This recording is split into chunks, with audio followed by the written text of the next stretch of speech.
How every migrant can become a PTE God in less than 5 weeks.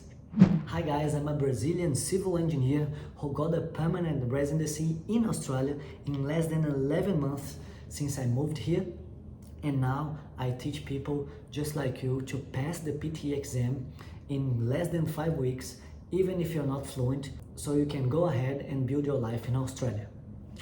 And it seems a bit of a big promise, but I invite you to see the link below, my playlist with 330 students who got their marks using my method.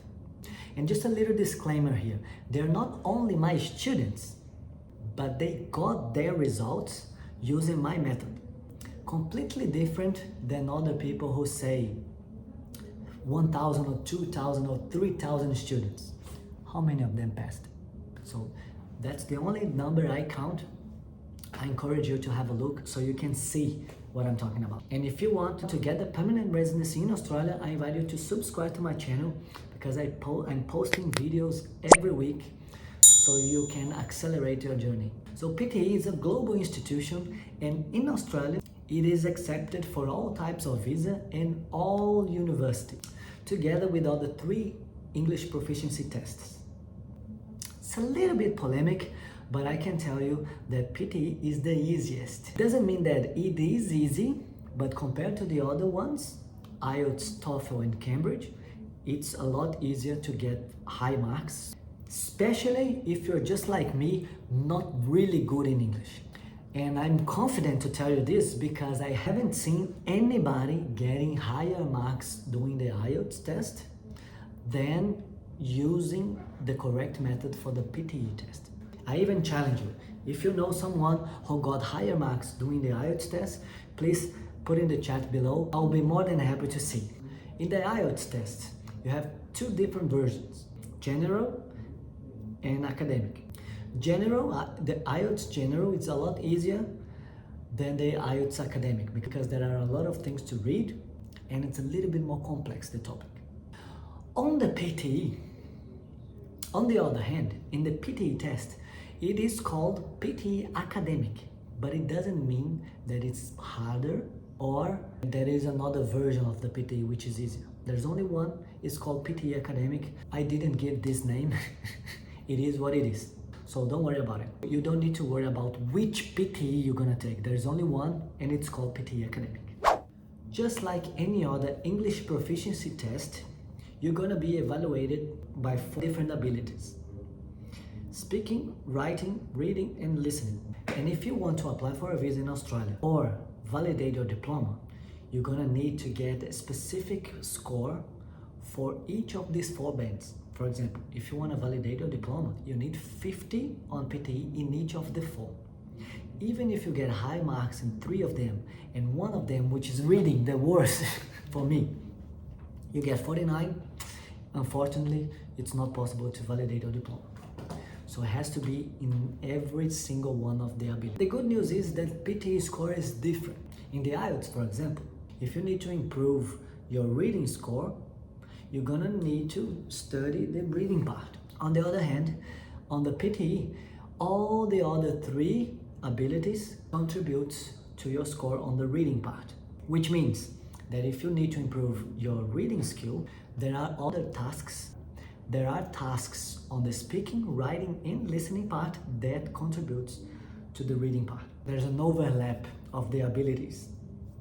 And by the way, if you want to know everything about the PTE, I invite you to click the link below and download your free PTE manual with the step-by-step guide for your first or next PTE test. And one of the things that you're going to see there is all the tasks and which ability it contributes with the score.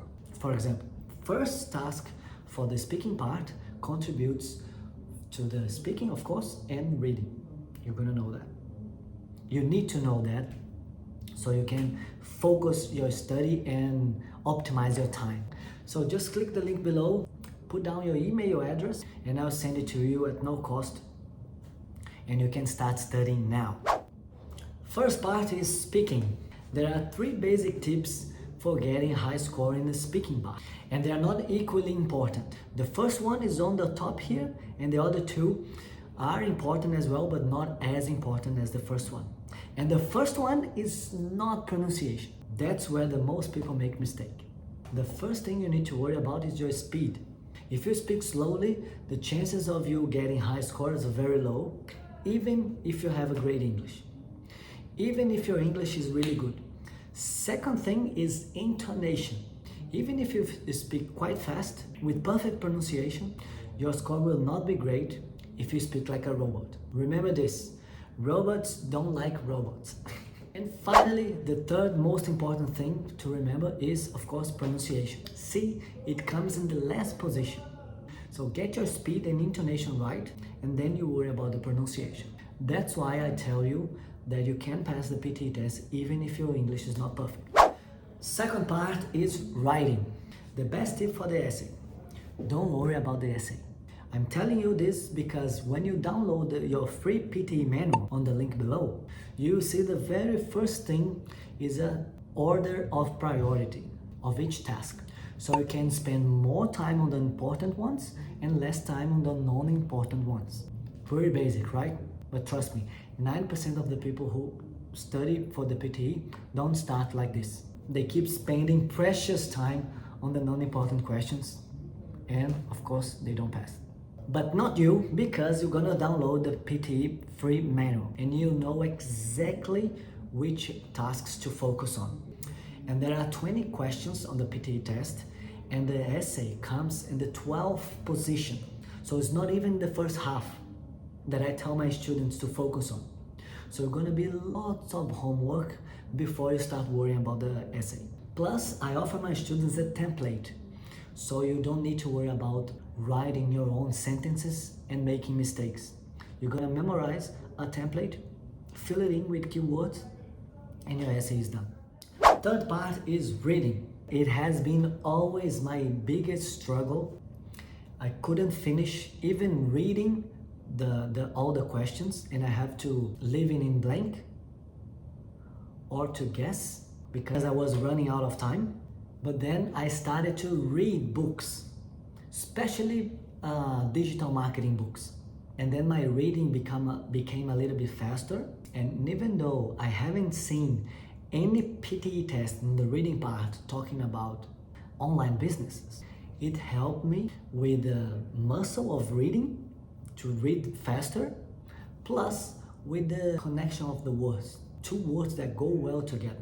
For example, when I saw business on the test, I know that can be only do business with. It cannot be make business with. So I got this task right. What I'm telling you is this: start reading every day, not even every day, at least 4 or 5 times a week. It's awesome.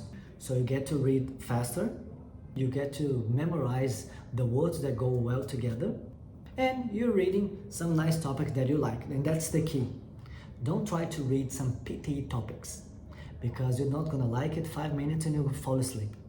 You have to read something that you like. It doesn't matter the topic.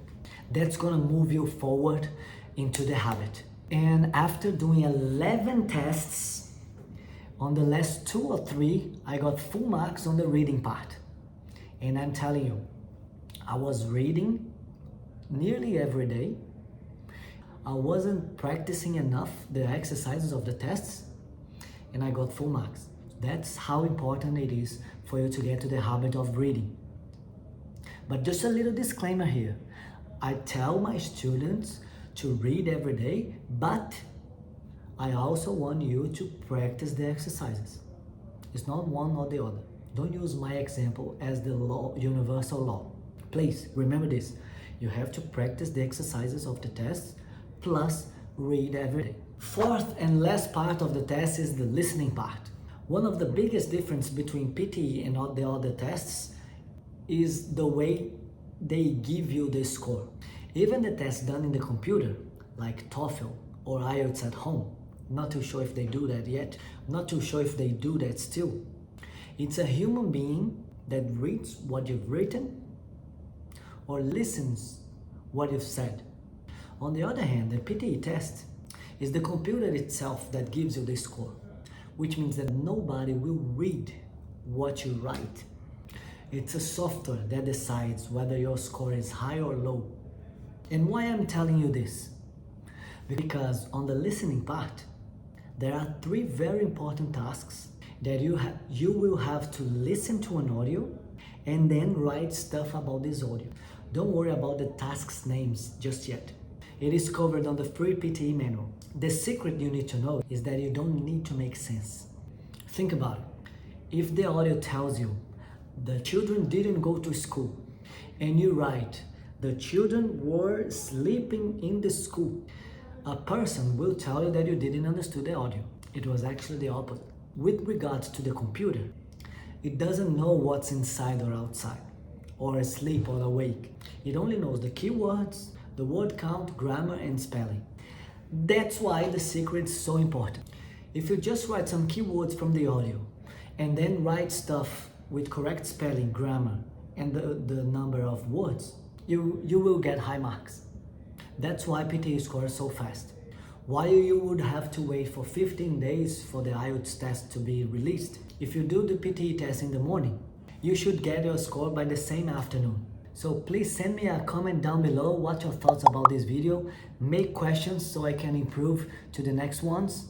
And don't forget to hit subscribe to this channel so you can accelerate your journey to Australia.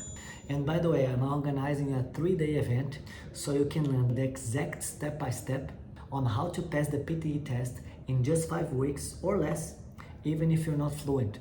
Just click the link below, enter your email address so you can get your free access. That's exactly how you become a PTE God in just 5 weeks. Stay strong and be resilient.